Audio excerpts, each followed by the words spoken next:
3 miners are still unaccounted for 3 days after the Gbane mine tragedy in the Talensi district of the Upper East region. The rescue team finally retrieved 9 bodies that were trapped in the network of tunnels after successfully draining the pits which got flooded following a downpour.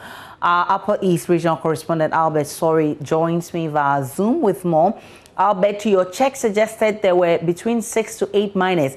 It turns out there are actually more. Any updates on the 3 miners that are unaccounted for? Albert, if you're on, kindly unmute for me.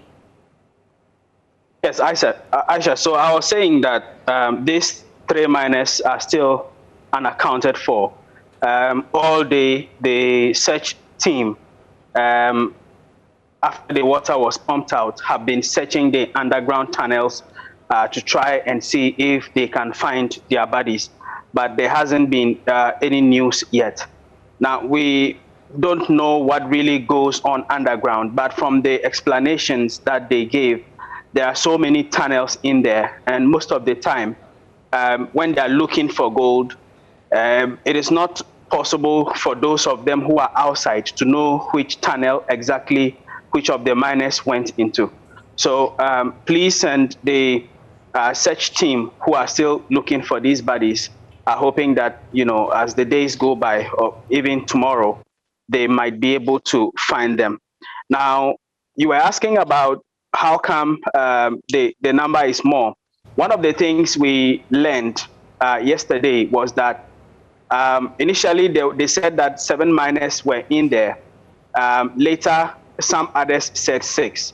But why we think could be accounting for why the number has gone up to 9 and, you know, could even be more than the 9 that we know now, is that there are some people who were outside of the mining pit, and when they sensed that the danger was coming, some of them rushed into the pit to try and warn the others.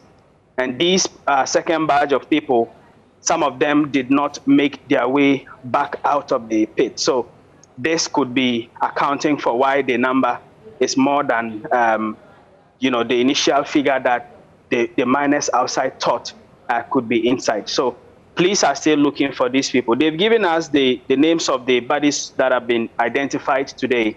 But if you look at it, the youngest among them is 21 years old, and the oldest is 42. They are from 3 different communities. One of them is the Gare community. The other one is Tindongo, and the other one is Pal, which are all communities around the Gbane mining community in the Talensi district. Albert, I've heard the authorities say that the mining activity is a legit operation, but are they able to say what sort of safety mechanisms are in place to prevent such accidents or minimize them? Yes, so from what the regional minister said, the concession where these miners were found is a licensed small-scale mine, and this is where these miners were working. Now, because of the fact that they are not very advanced, the safety measures are not as advanced as the other large-scale mines are.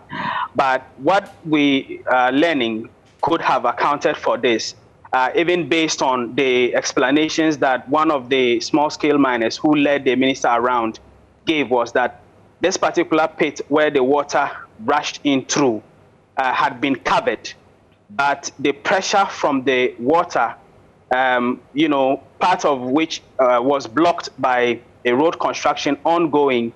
You know, this road they are talking about has been under construction. It's actually been worked on, but there's a culvert which, you know, hasn't been created to be big enough to allow water to pass. And so there was a blockade in that area, which caused the water to flood the road and then descend into the mining area and forced this pit, which they said was covered.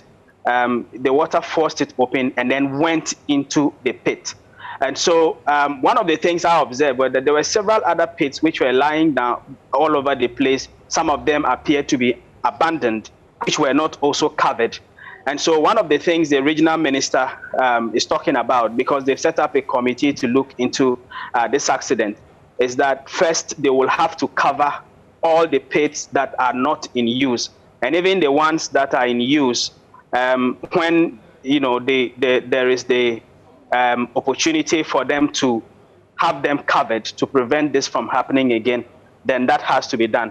Now, there were some Minerals Commission's officers who were also there yesterday. In fact, they advised that eventually, when they pumped the water out, it was not advisable for anybody to immediately rush into the underground to try and find the bodies, because what they call the roof of the underground sometimes begins to fall off because of the wet nature.